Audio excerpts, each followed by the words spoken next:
tous, bienvenue dans votre journal. On regarde les titres de ce 26 novembre. Anti-OGM versus agriculteurs. Le procès des faucheurs a semé la pagaille aujourd'hui devant le palais de justice, mais aussi intramuros. 3 prévenus ont quitté l'audience après s'être présentés à l'issue du procès il y a quelques instants. On fait le point ce soir. 28 ans après, les bénévoles des Restos du Cœur remettent le couvert. C'est parti pour 17 semaines de campagne hivernale. La précarité de plus en plus préoccupante touche plus fort qu'avant, mais aussi différemment. Nous nous rendrons au centre de distribution à jouer les tours. Et puis le Tour FC s'impose face à Ajaccio, mais le match n'est pas brillant. Le score, vous le connaissez, j'en suis sûre, 2-1. On revient sur cette rencontre à la fin de ce journal. Bonsoir. Anti-OGM versus agriculteurs. Le procès des faucheurs qui s'est ouvert ce matin s'est déroulé dans une ambiance particulièrement troublée. Une audience à rebondissement puisque 3 prévenus ont quitté le palais après s'être présentés ce matin. Depuis samedi, de nombreuses manifestations s'organisent et encore cet après-midi devant le palais de justice. Souvenez-vous, c'était en 2010, une centaine d'anti-OGM avaient détruit des parcelles de tournesol. Au-delà du procès, c'est le débat sur les OGM qui a repris en vigueur aujourd'hui. Aurélie Renaud. 3 faucheurs volontaires cités à comparaître pour destruction du bien d'autrui et en soutien des dizaines d'autres anti-OGM venus des 4 coins de France. Des volontaires qui souhaitent également être entendus à la barre puisqu'eux aussi participaient au fauchage de parcelles de tournesol à Sorigny et à Saint-Bran en juillet 2010. On souhaite que la dimension collective soit affirmée et donc nous sommes 73 ou 74 à avoir participé à l'action et à revendiquer le fait d'avoir participé à cette action et à revendiquer le droit d'être jugé comme les 3 autres. Cet après-midi, le président du tribunal a refusé d'entendre les comparants volontaires. Les 3 prévenus déchargent alors leur avocat de leur mandat et quittent tout simplement la salle d'audience, se privant ainsi du débat espéré sur la mutagénèse qu'ils qualifient d'OGM caché. On n'a pas besoin d'indiquer, par exemple, sur les sacs que ça a été obtenu par mutagénèse. C'est-à-dire que les paysans qui utilisent des technologies de cette nature ne savent pas que ce sont des plantes mutées, ils ne savent pas qu'il y a des gènes brevetés dedans et tout ça. Disons on ne sait rien, c'est considéré comme une plante ordinaire. Pas de débat et pas de témoignage non plus, puisque les 6 personnes convoquées à la barre ont simplement refusé de témoigner en soutien aux 3 prévenus. Effectivement, c'est une déception, on ne va pas se le cacher, dans la mesure où c'est le fond du dossier qui est intéressant dans cette affaire et le message que les faucheurs volontaires veulent faire passer dans l'opinion publique.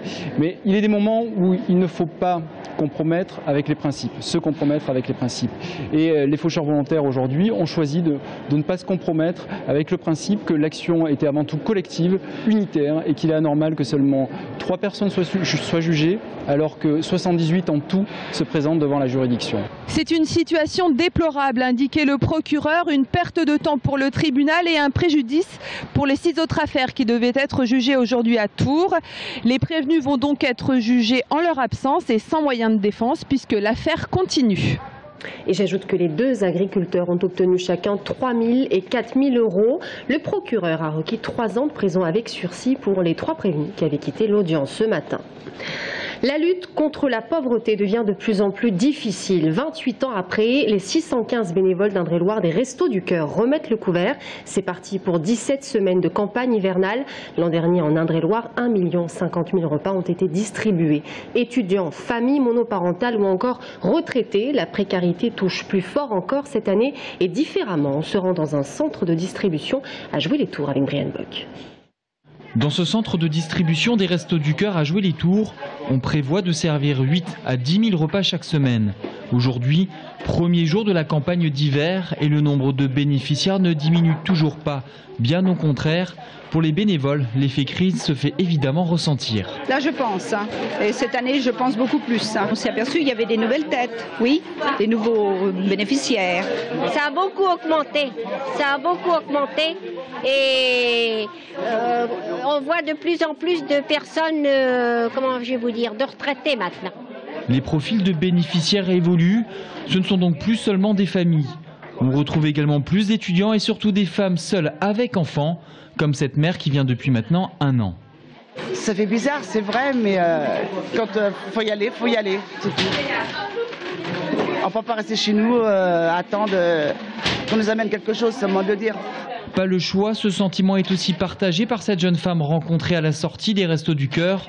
En couple, elle est contrainte de bénéficier de l'aide alimentaire. Je ne trouve pas de travail, je n'ai pas le permis de conduire, donc je peux pas trouver du travail comme ça, quoi. Et je touche rien, j'ai pas 25 ans, donc j'ai pas droit au RSA, donc voilà, tout simplement. Comme l'illustre l'affluence du premier jour dans ce centre de distribution, l'Indre-et-Loire fait partie des départements où les Restos du Cœur distribuent le plus de repas. On fait partie des gens qui ont eu les plus fortes augmentations ces dernières années en Indre-et-Loire. On rejoint les départements de la région parisienne et du Nord. C'est un signe que le département est effectivement un peu sinistré. Ce centre sera ouvert pendant près de 5 mois, 3 fois par semaine les matins. Et ici, cette année, on attend une hausse de 10% du nombre de repas à servir. Et on vient de le voir, les étudiants de plus en plus touchés par la précarité. Selon la Banque alimentaire, 2000 étudiants à Tours seraient concernés, 200 selon le Crous. Sachant en tout cas que les Halles de Rabelais organisent demain, mercredi et jeudi, une grande collecte alimentaire à la faculté de droit. La médaille des justes décernée dimanche matin à Saint-Cyr-sur-Loire à un fils d'un couple qui avait largement participé à sauver des Juifs sous l'occupation, bien souvent au péril de leur vie. Une médaille des justes qui, vous le voyez, a été remise par Michel Yassi-Harel, ministre des Affaires administratives près de l'ambassade d'Israël en France. Ne plus travailler seul, voilà ce qui donne envie aux jeunes médecins de s'installer dans les secteurs ruraux. À Descartes, samedi matin, une nouvelle MSP, Maison de Santé Pluridisciplinaire, a ouvert ses portes. La ministre des Affaires sociales et de la Santé, Marisol Touraine, l'a inaugurée en compagnie de François Bonneau, président de la région Centre, et Jean-Marie Beffara, député socialiste d'Indre-et-Loire. Une maison de santé pluridisciplinaire qui compte désormais 8 professionnels de santé, médecins généralistes, infirmiers, kinésithérapeutes ou encore podologue. Et en France, la région Centre est la plus touchée par la désertification médicale. De nombreux médecins ne parviennent pas à faire assurer la relève dans quelques années. Et si en milieu rural, la profession ne fait plus rêver, certains jeunes internes sont séduits par cette nouvelle approche, ne plus travailler seul. Florent Carrière a rencontré l'une d'entre eux à Descartes. Travailler à la campagne en maison de santé pluridisciplinaire, cette future médecin généraliste n'a pas eu de mal à franchir le pas. Voilà, donc là normalement ça devrait être le futur bureau où je devrais venir m'installer d'ici mai 2014. Si cet interne de 28 ans a toujours voulu travailler à la campagne, la maison de santé lui a surtout permis d'affronter ses peurs. L'avantage d'une telle structure, il est financier, pas d'investissement, elle louera son cabinet. Mais surtout l'avantage, c'est de ne pas être isolé. Je me dis que si jamais j'ai un souci, j'ai un dossier qui me pose un peu problème, je peux toujours en parler avec mes collègues à la fin de la journée. C'est quand même un confort de ne pas être tout seul. Pour moi, c'était important. Pas trop de difficultés pour le territoire d'attirer cet interne originaire du secteur. Mais pour les autres, l'opération est délicate car la médecine rurale est difficile, pluridisciplinaire. Elle demande du temps et des déplacements. 18 ans que le docteur Munchi travaille sur ce territoire. Ces heures, il ne les compte pratiquement plus. 65 et 70 heures par semaine, un week-end par mois de garde et une nuit par semaine de garde aussi. En plus d'activité du médecin-pompier, où là, on est quasiment disponible 24 heures sur 24. Je n'arrive pas à trouver de remplaçant, c'est simple. Donc au lieu de prendre 15 jours, 3 semaines de vacances, on prend une semaine et puis c'est tout.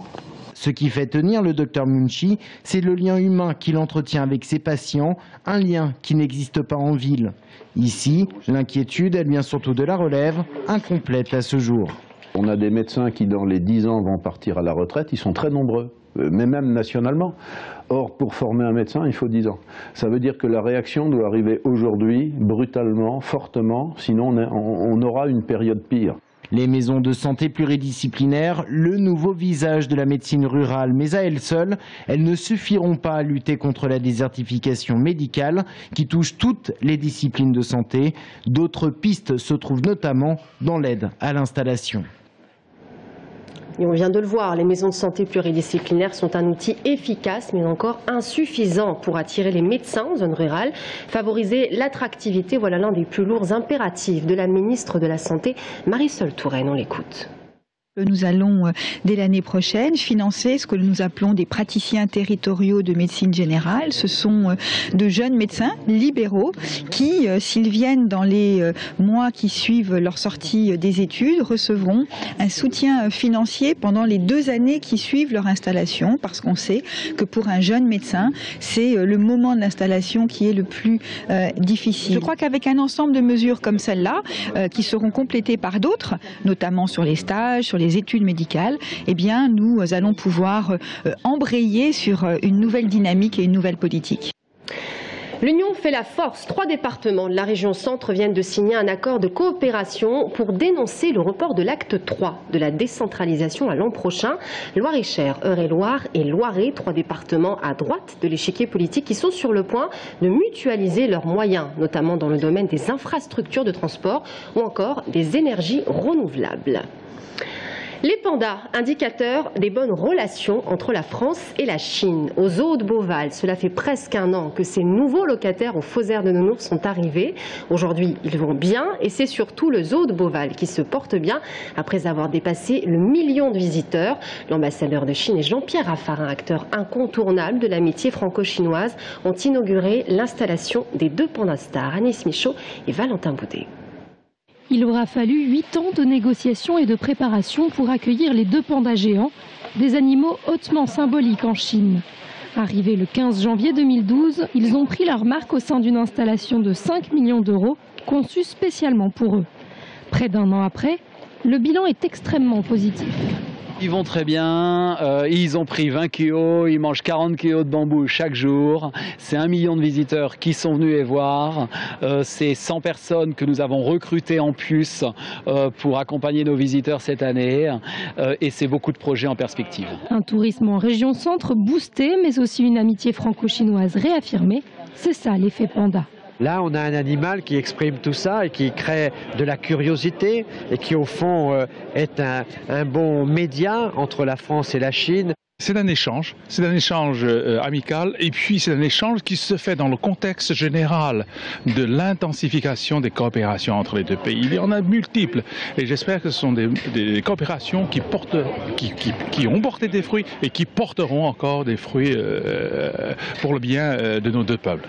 Des relations diplomatiques ainsi que des échanges économiques qui demeurent tout de même complexes puisque la France reste encore méfiante vis-à-vis de la Chine. Il ne faut pas avoir peur d'eux.